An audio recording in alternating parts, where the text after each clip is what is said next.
dues à quoi dans le passé?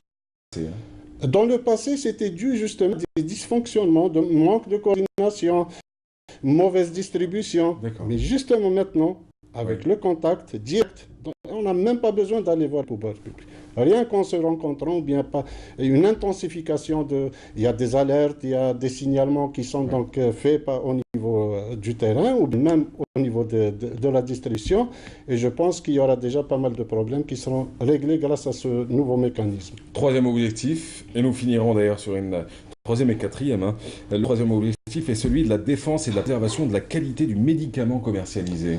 Vous Oui, allez intervenir sur le terrain, vous allez sortir sur sur le terrain.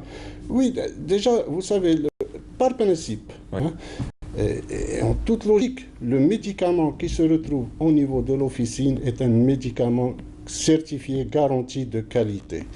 La plupart des investissements réalisés sont réalisés avec l'accompagnement des experts, des pouvoirs publics et aussi dans le cadre de partenariats avec des laboratoires étrangers. Ouais. Dès lors, vous savez, un laboratoire international ne vous accompagne pas si vous ne remplissez pas certaines conditions. Ouais. Donc, cette question de la qualité, il faut que tout le monde soit convaincu. Je pense que l'État algérien ne permettrait jamais qu'un produit soit commercialisé et surtout s'agissant du médicament, que ce produit, s'il manque de qualité, soit commercialisé. Donc là, il faut qu'on soit tous confiants. Il y a en plus des outils de contrôle, de suivi, avant même que le produit soit commercialisé, il y a des contrôles de conformité qui sont établis. Oui. Aussi bien par le producteur lui-même, qui est tenu obligatoirement à avoir un laboratoire de contrôle au niveau de son unité, et il y a le laboratoire national de contrôle des produits pharmaceutiques où travaillent plus de 300 experts et c'est un laboratoire de référence mondiale accrédité par l'OMS. Et c'est des gens qui sont formés localement et qui vont faire des stages de formation très sérieux et pointus en Allemagne, en Angleterre, en Belgique et même en Chine et en Inde. Y a-t-il eu des cas de médicaments non conformes, un médicament en deçà de sa qualité première, en deçà de ce qui est annoncé concernant le médicament, au-delà de l'aspect pénurie d'un côté et de l'aspect périmé et des produits qui ont été périmés, découverts et avec les scandales que l'on a connus? Est-ce qu'il y a des médicaments qui ont été vendus sur le marché mais qui n'avaient en réalité aucun effet? Dans le Dans le domaine... passé, hein. Oui, oui. Parce que là, mieux vaut comprendre le passé pour mieux entreprendre l'avenir. C'est un sujet tout à fait normal. C'est Ouais. pas tabou hein, dans le marché du médicament. Certains labos pharmaceutiques pourraient prendre le Non. téléphone pour appeler pour dire qu'ils sont attaqués là-dessus.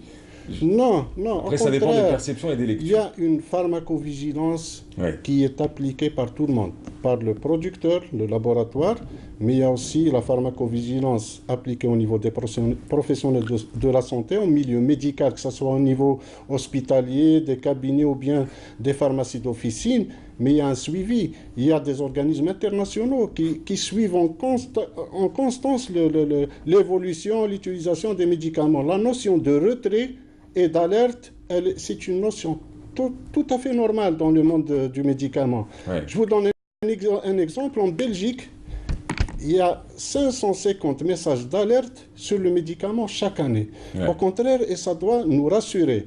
Nous recevons au niveau des officines et au milieu médical régulièrement des messages de retrait, de blocage de l'eau. On attend ça prouve qu'il y a un suivi. Ça prouve qu'il y a un suivi, que c'est traité avec sérieux. Donc il ne faut pas avoir peur aujourd'hui des scandales. Bien au contraire, si ça peut sauver des populations et aider à ce qu'elles soient bien, Bien sûr, tant mieux. bien sûr. Le dernier aspect, nous traversons une conjoncture particulière. Je pense que maintenant tout le monde le sait. On sait même tous formuler cette fameuse phrase. Conjoncture particulière, prix du pétrole en chute libre, qui a peut-être regrimpé ces derniers temps, mais ça n'annonce pas que l'économie se portera mieux. Quelle sera la contribution du secteur du médicament selon vous? Parce que vous-même, vous le réitérez à travers le lancement et la création. Aujourd'hui, vous êtes là en tant que porte-parole de cette fédération algérienne du médicament. Vous êtes président de la SNAPO et pharmacien d'officine, il faudrait encore le rappeler. Mais quelle sera la contribution? Parce que vous teniez à le dire hier, et dans votre communiqué, vous le dites. En conjoncture difficile, en pleine crise, nous sommes là, nous restons à la disposition de l'État, nous restons à la disposition des pouvoirs publics pour dire que si nous pouvons apporter notre petite contribution, nous le ferons avec plaisir. Quelle sera cette contribution? Comment elle va se traduire? Comment on pourrait la résumer? C'est une contribution qui sera très importante, qui va se manifester sous plusieurs formes. je suis partisan d'un terme في الدين تاعنا qui dit وعسى أن تكرهوا شيئا وهو خير لكم. Au contraire, cette conjoncture économique négative, au contraire, ça va nous pousser tous, chacun en ce qui le concerne, à faire des efforts pour développer cette économie et la rendre moins dépendante de la rente pétrolière. Actuellement, donc, le cheval de bataille, c'est encourager la production nationale. Donc, il faut trouver les mécanismes qui vont l'encourager à aller plus en avant. Et nous, au sein donc de l'officine et à travers le réseau de la distribution, on va faire ce qu'on a toujours fait, donc l'effort et l'encouragement de l'utilisation du produit fabriqué localement. Produits fabriqués localement, on en parle, c'est une mode, c'est une tendance. Lancer la production, relancer la production nationale, lancer des startups, lancer les productions au niveau local, au niveau des wilayas. La matière première dans tout ça, quand on ne l'a pas, quand on ne fait en réalité dans beaucoup de secteurs que de l'assemblage, c'est ramener un produit de base, le composer ici. Est-ce que ce sera la même chose? Est-ce qu'on s'intéresse vraiment à la base même du médicament? Est-ce qu'on s'intéresse à développer ces molécules, ces produits de base pour le médicament, pour ne pas faire dans l'intégration à 9% au lieu que ce soit à 80% par exemple? Vous savez, dans le domaine du médicament, même les laboratoires les plus importants à l'échelle mondiale achètent leurs matières premières. Les principaux producteurs actuellement au monde de la matière première, c'est la Chine et l'Inde. Et même les plus grands laboratoires du monde achètent au niveau de ces deux pays.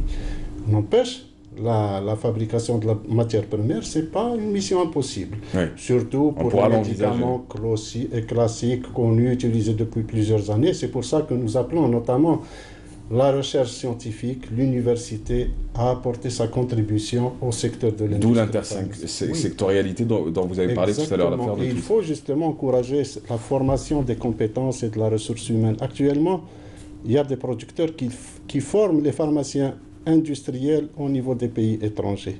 Il faut qu'on forme ces pharmaciens industriels au niveau de notre pays. Il faut qu'il y ait un fort partenariat entre la recherche et l'industrie pharmaceutique. 2 points. Oui. On y va, on finit avec. Allons-y. La publicité et le médicament. La publicité, si vous voulez entendre parler de la publicité sur le médicament, pour le moment, c'est pas permis. C'est pas permis à l'international. L'Algérie se conformera à cette règle-là. Oui. Sauf qu'à l'international, aujourd'hui, les compléments alimentaires et certaines vitamines sont permises à la pub. Est-ce que c'est le cas en Algérie ou est-ce qu'on fait l'amalgame sur médicaments, c'est tout le médicament? Justement, les compléments alimentaires prêtent un peu à confusion en matière d'utilisation, surtout de par la publicité qui leur est faite. Donc, dans le projet de loi sanitaire, les compléments alimentaires vont en principe relever désormais du ministère de la Santé et vont subir les mêmes modalités de contrôle. Actuellement, on a le droit de faire de la publicité pour un complément alimentaire? Oui, actuellement, ça Parce qu'il relève de qui? Ça relève actuellement du ministère du Commerce. D'accord. Et dans la prochaine loi, on devrait basculer? En principe, ça va basculer vers une réglementation relevant du ministère de la Santé. Et en principe, selon les promesses du ministère de la Santé, ça sera des produits qui ne vont se retrouver qu'au niveau des officines. Dernier mot, Oui. par rapport à certains pays européens qui ont des normes que l'on connaît aujourd'hui, dont on s'inspire, et c'est tant mieux, vaut mieux être tiré vers le haut que de créer ses propres règles qui nous tirent plutôt vers le bas, qui nous enfoncent vers le bas.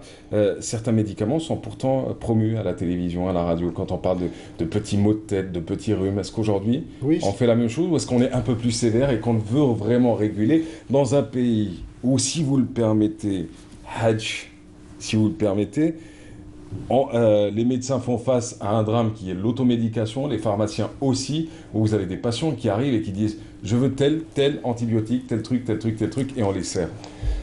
Avec le nouveau projet de loi sanitaire, il y a beaucoup de choses qui vont être faites parce qu'elle reste globale et généraliste. Elle lance les points fondamentaux.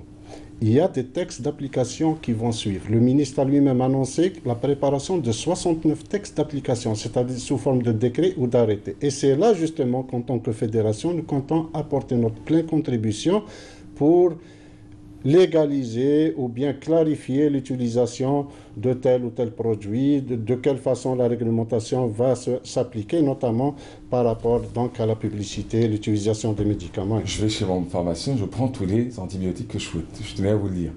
Après, Je dis ça, je dis rien. Un dernier mot, peut-être la question débile du jour, la question ridicule et idiote du jour. Les médecines alternatives, la HAB, ce qui va avec, ça relève de vous ou ça relève de quelle bêtise? Parce que C'est- quelquefois, c'est un danger pour les populations. Oui, Quand oui, on promet de guérir de certaines pathologies que même les plus grands professeurs dans le monde n'arrivent même pas à comprendre encore le mécanisme de fonctionnement. exactement. Non, non, je suis tout à fait d'accord avec vous. Aussi bien À sur quel les, moment on va se sévir là-dessus?